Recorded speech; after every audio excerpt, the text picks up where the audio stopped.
सद्दू हाँ सद्दू सद्दू हाँ भाई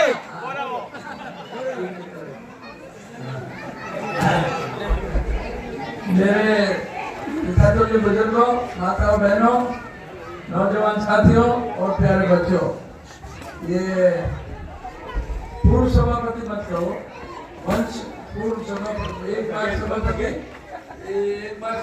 नहीं, समाज सभापति। मेरे को कभी किसी ने पूर्व एमएलए कहा ही नहीं, आओ एमएलए साहब, आओ एमएलए साहब, आओ एमएलए साहब। भाई सदर साहब, हकीम भाई, महबूब भाई, समीम जी, मोतीवाला, निशा भाई, अमजद भाई, क्या यार मंडलपुर आपने एंकर चुना है, मैं बयान नहीं कर सकता क्या आपके अल्फाज है, क्या आपका सिलेक्शन है, क्या आपका वो तरीका है। कुछ शेर पढ़े, क्या क्या शेर पढ़े आपने, क्या मेरे को कहाँ से कहाँ पहुँचा दिया आपने? शेर को देख के याद आते हैं। नहीं वो तो ठीक है, मेहरबानी आपकी।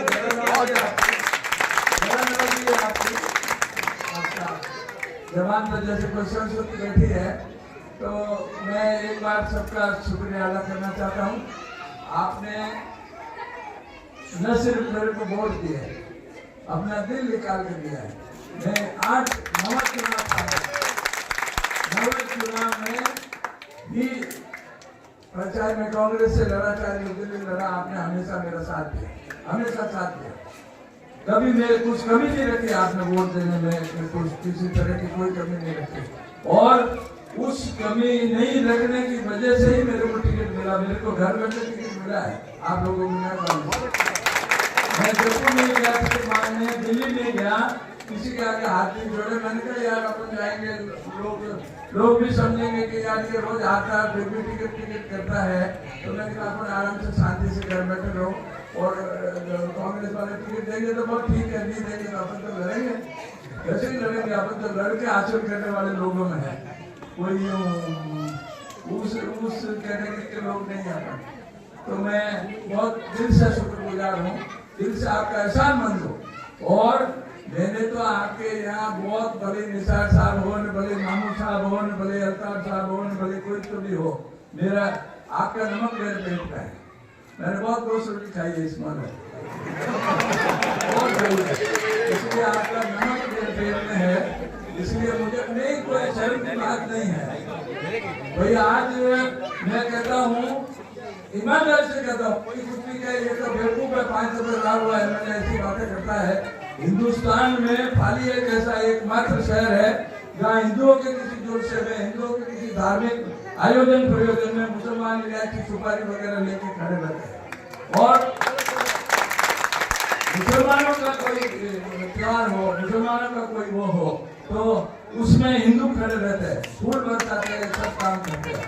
अब वो बेवकूफ है, हार मैं तो यार 7 बार हारा हूँ, 7 बार में मैंने तो कभी अपना दिमाग का संतुलन नहीं बनाया।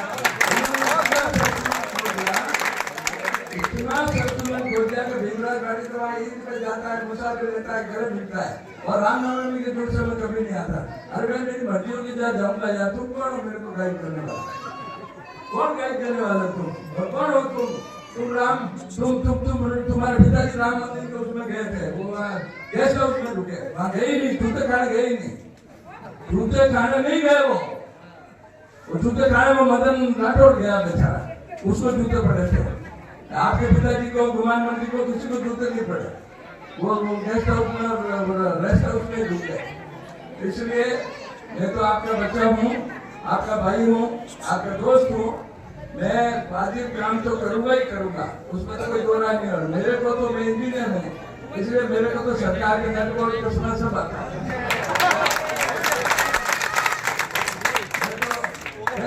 के लिए और भैरू सिंह जी ने जब तक जिए मेरी इतनी इज्जत करी, उनको आदमी की परख थी। इस आदमी को मैंने पैसे नहीं लिए, मंत्री बनाया, मंत्री नहीं बना, बंगला धामा बनी स्कीम में बंगला नहीं लिया इसने, बड़ी कार नहीं ली इसने, उनको परख थी कि ये थोड़ा खड़ा है। मैंने कहा मैं आपके साथ मंत्री बन जाऊंगा, लेकिन मेरे पिताजी की सभी को कहाँ रखूंगा। वो बात भैरू सिंह जी के दिल को घर कर गई कि ये वास्तव में कोई न कोई सही करता है। वो जब तक दिए उपराष्ट्रपति बने महबूब भाई, उपराष्ट्रपति बने तो मैं जब भी कभी उनके साथ उनके घर पे जाता, विज्ञान भवन के रोड पे उनका घर था। दीवान साहब और सिद्धांत सिंह जी मेरे साथ चलते थे, तो वो ठाकुर साहब मेरे को वहाँ 3 किचन है उपराष्ट्रपति भवन में, एक इंडियन किचन है, एक कॉन्टिनेंटल किचन है और एक वो किचन है नॉन वेज। तो मेरे को घुमाते उसमें कि यार क्या खाएगा, ये बेटा क्या खाएगा। तो वो दीवान साहब और सिद्धांत सिंह जी मेरे कहते यार ठाकर मात का जादू करेगा। मैं ठाकर मात कोई जादू नहीं है, ठाकर में भी फर्क है, जरूर मनवा करे नहीं तो। और मैं जब भी जाता, कैसी भी मीटिंग, बड़ी से बड़ी मीटिंग चल रही होती, वो उस मीटिंग को कैंसिल कर दे, मेरा बिजरा घाटी आ गया। उस वक्त उनके प्राइवेट सेक्रेटरी होते थे, आईएएस थे वो, तो कहने लगा कि कोचर कहते साहब वो बिजरा घाटी आया पानी से, वो बड़ी से बड़ी बड़े से बड़े लोगों के साथ मीटिंग थी, उसको कैंसिल कर देते थे। इनकी मेहरबानी थी और उनको फर्क था। तो मैं सिर्फ ये कहने के लिए आपके बीच आपने मान सम्मान किया, मेरे सब टीम, ये जिताने वाली टीम यही है और कोई शर्म नहीं है, कोई शर्म नहीं करे। अगर माइनॉरिटी ने इतने जोर शोर से वोट नहीं दिए होते, इतने कूद कूद कर वोट नहीं दिए होते, तो भीमराज गांधी की औकात नहीं है, औकात नहीं है। मामूली 7-8 हजार वोटों से मैं जीता हूँ और इनको मिले 300 वोट और मेरे को मिले 8,400 वोट, 10-11 बूथ पे। मैंने तो पूरी स्टडी भी नहीं करी है, लेकिन मेरे को किसी ने भेजा तो मुझे किसी ने पढ़ाया। तो मुझे ये कहने में कोई संकोच नहीं है कि अगर माइनॉरिटी ने मेरा इतना जोर शोर से साथ नहीं दिया होता, इतना दिल से मेरे को वोट नहीं दिए होते, तो मैं किसी कीमत पर नहीं दे सकता था। कोई कुछ भी कहे, कुछ भी बात करे, कुछ बकवास करे, वो तो आपने वो आयोड़ा अपन जमीन मांगे और इनको कुछ भी बात करे, मतलब एक 25 साल का एमएलए रहा हुआ आदमी अगर इस भाषा में बात करता है और इस शहर के वातावरण को दूषित करने की कोशिश करता है, मैं इसलिए तो उसको चुनाव जीतना था। मैं 7 चुनाव आ रहा हूँ, मैंने कभी ऐसी बात नहीं करी, कभी इस तरह की भाषा इस्तेमाल नहीं करी, कभी इस तरह का बात नहीं करी, कभी किसी को जाहिर नहीं दी। वो जाहिर नहीं गए सारा तू क्या करियो, वो हमें जान नहीं उठे घर बुला ने डांटी ठोक क्या है तेरे वो, क्या है तेरे पास, अरे क्या है वो तुम्हारी बुद्धि कट्टू थी, इसलिए पब्लिक ने हरा दिया। कौन आदमी तुमको हराना चाहता था, लेकिन पब्लिक हराना चाहती थी। पब्लिक ने डिटरमिन कर लिया था, तय कर लिया था कि इस आदमी का काला मुंह करना है, ये तय कर लिया था लोगों ने, पूरे पाली की जनता ने। ये तो इन्होंने पैसे का खेल किया, शराब का खेल किया। मैंने उस बड़ी मीटिंग में कहा था, इंटर की मीटिंग में, मजदूरों की मीटिंग में, मैंने कहा मैं दारू नहीं पिलाऊंगा और पैसे नहीं दूंगा, न मेरे पास पैसे न मैं दारू नहीं पिलाऊंगा। तो लोगों ने कहा दारू नहीं पिला वोट कौन दे, मैं मत दीजिए, 7 आ गया, एक और आ जा, इन आगे खाली बीत है। लेकिन फिर भी वहाँ इनकी पिंटूसा की वजह से, अपनी सब टीम टोली की वजह से उस एरिया में भी जबरदस्त वोट मिला। और मैं ईमानदारी से कहता हूँ अकील भाई, इस आदमी को हराना बहुत जबरदस्त मुश्किल था। इसने इतनी जड़ेदारी कर रखी थी, इसने हर मोहल्ले में लोग आइडेंटिफाई कर रखे थे कि ये घर बिका हुआ है, ये फैमिली बिका हुआ है, मजदूर लोग है, वो लोग है, वो लोग है। तो इसने पूरी इसके पास स्टडी थी, पूरे इसको ज्ञान था कि कौन से मोहल्ले से कैसे वोट दे रहे हैं। लेकिन इस आंधी और तूफान में भी बीजेपी की तूफान था, अशोक गहलोत ने बहुत अच्छे काम किए, लेकिन उस अच्छे काम की कोई वैल्यू नहीं, कोई कदर नहीं, काम की कोई है ही नहीं कदर। इतना सब मुगलक, इतना सब काम किया, लेकिन फिर भी इतनी जोरदार हवा थी बीजेपी की। और हवा क्या, इन्होंने सिर्फ एक वो फैक्टर कराया जो किसी भी सभ्य आदमी को शोभा नहीं देता। भाई आप कोई भी हो, मैं कोई भी हूँ, खून तो एक है अपना, खून आपका भी लाल है, मेरा भी लाल है, क्या फर्क है? किसी आदमी में कोई खून की वजह से कोई फर्क पड़ता है क्या, या कोई बात होती है क्या? इसलिए मेरे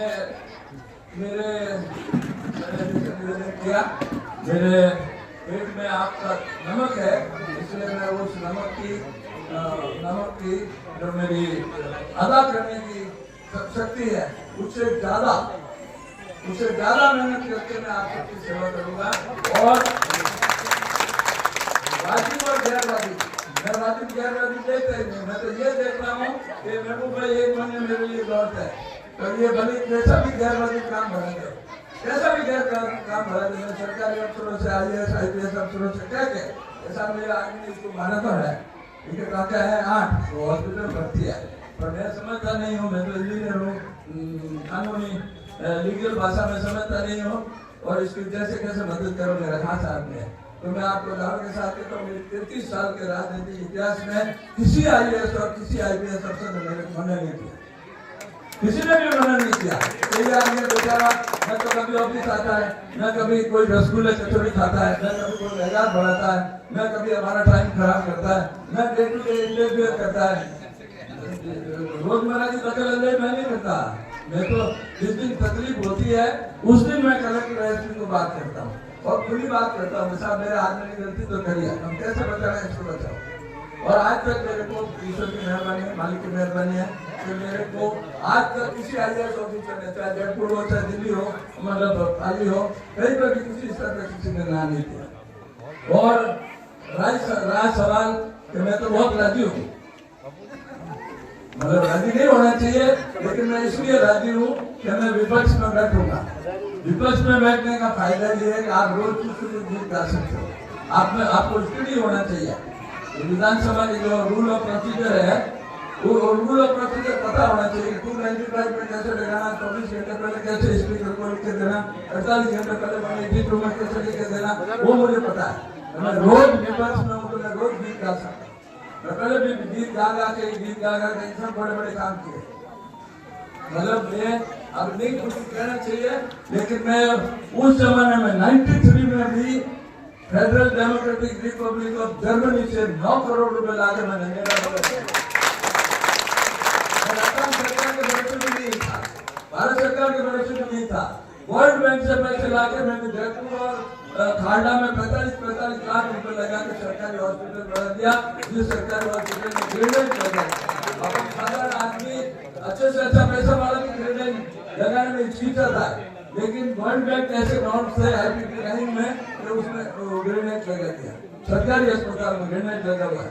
लोग वोट देते हैं तो बहुत सोच समझ के देते हैं।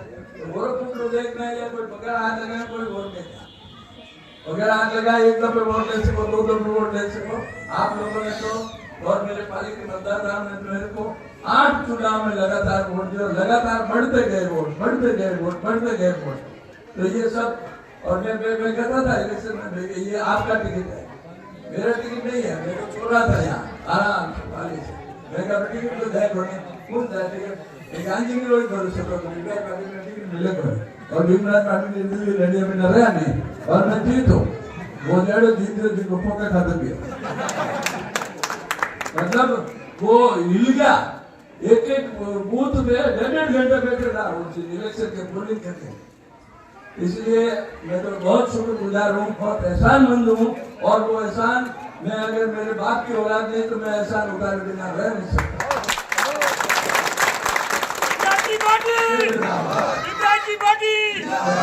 भीमराज पाटिल 5 साल काम करेगा तो अपने आप जिंदाबाद हो जाएगा, नारों से कोई जिंदाबाद नहीं होता। इसलिए मेरे को तो आप मेहरबानी करके जब भी कोई काम हो, कुछ तो भी बात हो, आप मेरे को डायरेक्ट फोन करना। सुबह 9 बजे के पहले मैं आपसे बात नहीं कर पाऊँ तो मैं वापस मिस कॉल करता हूँ, मेरी आदत में शुमार है।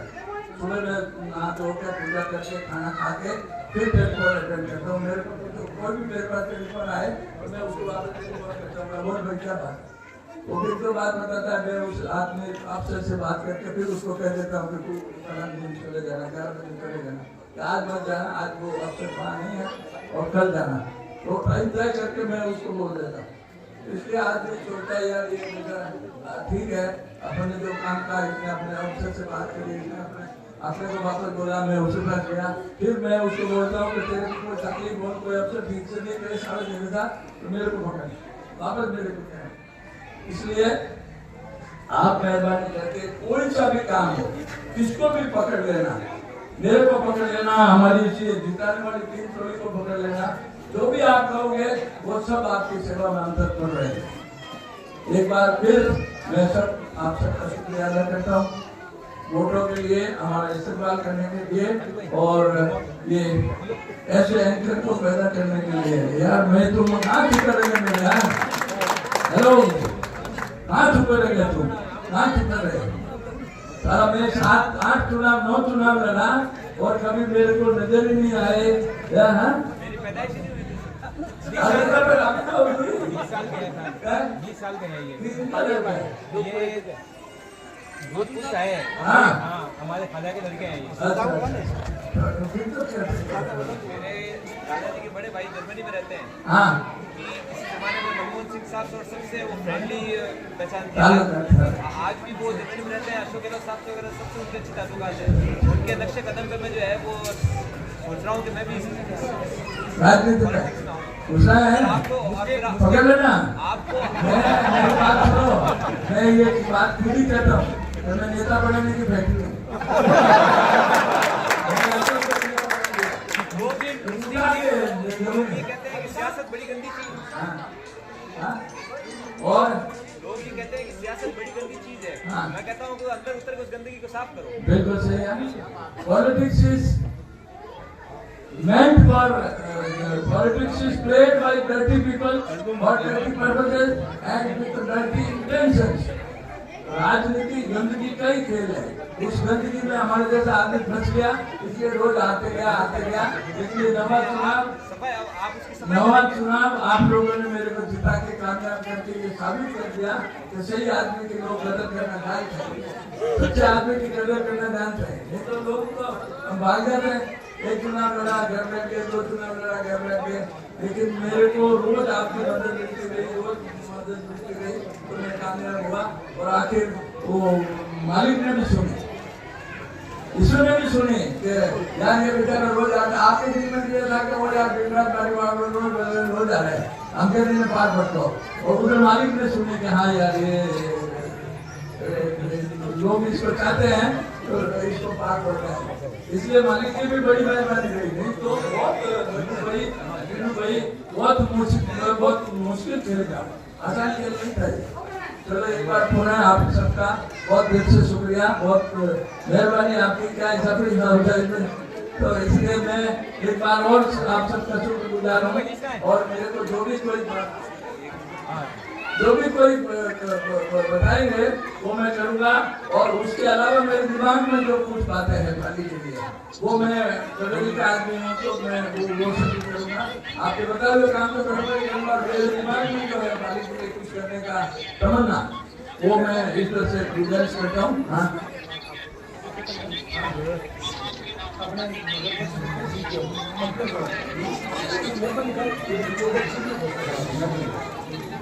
मेरे पास भी सब कुछ लेते थे।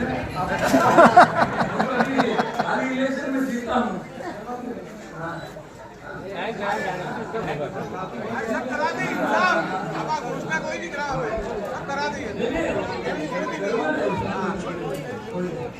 ठीक है, तो बहुत बहुत शुक्रिया, बहुत बहुत आपकी मेहरबानी। और मेहरबानी करके मेरे ऊपर प्रेम कायम रखना, आपका प्रेम है वो कायम रखना। और मैं कहीं चूकूं, कहीं गलती करूं तो मेहरबानी करके मेरे को टोकने में कमी नहीं रखना। हाथ पकड़ के कमी टोक देगा, ये आप मेहरबानी रखना, मेहरबानी प्रेम रखना। लेकिन अगर मैं कहीं चूकूं, कहीं गलती करूं तो मेरे को हाथ पकड़ के कहने कभी वो रखना कि यार तो अपना आदमी है तो गलती करेगा। बहुत बहुत शुक्रिया, बहुत मेहरबानी।